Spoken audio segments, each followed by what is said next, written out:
This is Monday, May the 9th, 2022. The title of today's devotional, Warning. No nation is too big to fail. Now, our scripture reading is Jeremiah chapter 49 and Jeremiah 50. Now, today's scripture reading continues the record of God's vengeance against the Gentile nations that were adversaries of Israel and Judah. Now, while there are many lessons we might take from God's judgment of the nations, I want to suggest to you that there's one overriding truth that we find in this continuing study of the book of Jeremiah, and it is this. God is sovereign over all men and the Lord of the nations of the world. Let me say that again. God is sovereign over all men and the Lord of the nations of the world. Now, Jeremiah chapter 49, we have recorded here the vengeance of the Lord. Now, like the other nations against whom Jeremiah had brought a warning of judgment, Egypt, the Philistines, the Moabites, now the Ammonites come into view. In this chapter, Jeremiah 49, they were warned as a people that they would be judged and destroyed by Babylon's army. Now, through his prophet, the Lord challenged the Ammonites' settlement in Israel, asking, Hath Israel no sons? Hath he no heir? Or why doth their king, the king of the Ammonites, inherit Gad, and his people dwell in the cities of Gad? Now, Gad was a tribe, one of the 12 tribes of Israel. And so with Israel exiled from her lands, the Ammonites had settled onto land that was once the home to the tribe of Gad. And probably assuming Israel would be assimilated into Assyrian society and become nothing more than a footnote in history, the Ammonites took possession of the land that was Israel's inheritance from the Lord.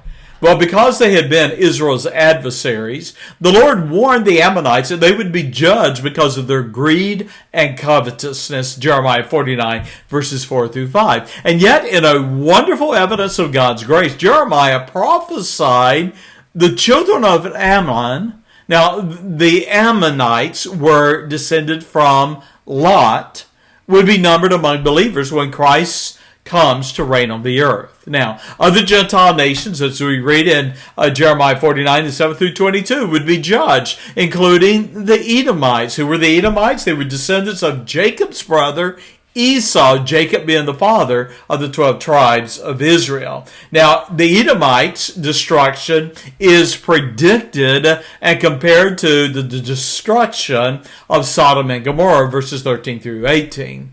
Now, Nebuchadnezzar is described as coming upon Edom in verse 19 like a roaring lion, and the army of Babylon sweeping away the land like an eagle in verse 22.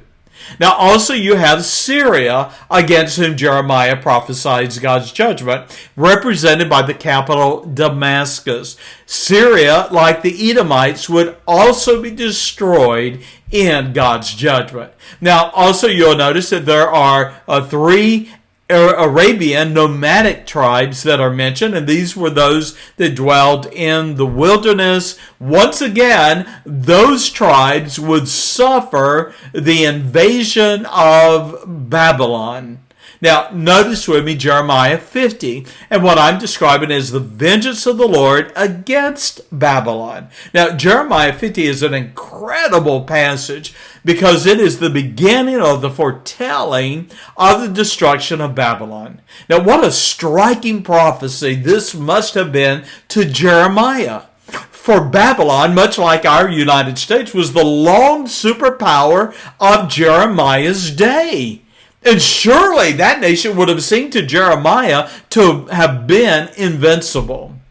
And yet, verse 2, Jeremiah 50, the Lord declared that the idols of Babylon, Baal and Merodach, would be broken in pieces, rendering no help for that city.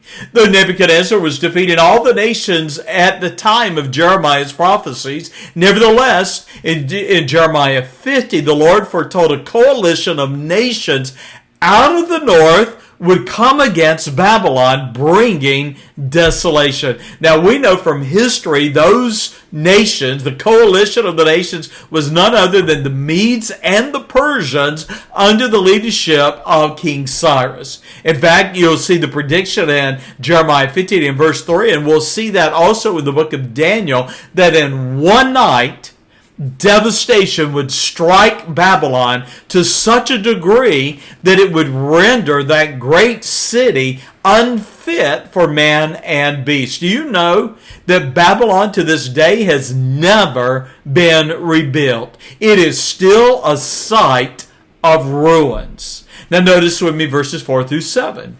Jeremiah prophesied how the children of Israel, though, would be liberated by the nations out of the north, and the people would return to their land. Now, this was totally unknown in that day.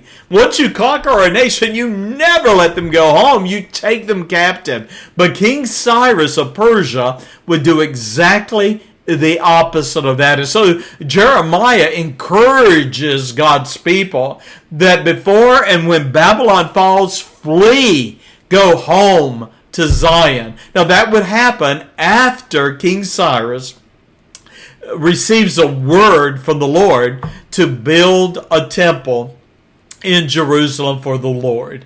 Now, notice also in verses 9 through 16, God warned the captives of Babylon, flee the city, for her destruction was sealed. Verse 17, the wicked nations had scattered God's people like sheep, and the Lord promised vengeance, saying, verse 23, Babylon would become a desolation among the nations. You see, no nation, great or small, can stand before the Lord of hosts when he has declared in verse 31, I am against thee. Babylon had defied God, and now he would take vengeance on that nation. The fall of Babylon was prophesied to be so great in verse 46 that even the earth itself would be shaken by the fall of that city. Now, a closing thought. Though Israel and Judah were scattered among the nations, God would not forget his people. And he warned the nations in verse 34, Israel's Redeemer is strong. The Lord of hosts is his name. You know, I've heard 21st century leaders employ the adage, too big to fail. Oh, foolish, foolish men. No nation or people is so great that they can stand when God has set himself against them. What a comfort it is to be numbered among God's people. Our trust is not in man. It is not in Washington. It is not in the United Nations. Our trust is in the Lord. May you and I find rest in that thought. God bless, and bye-bye.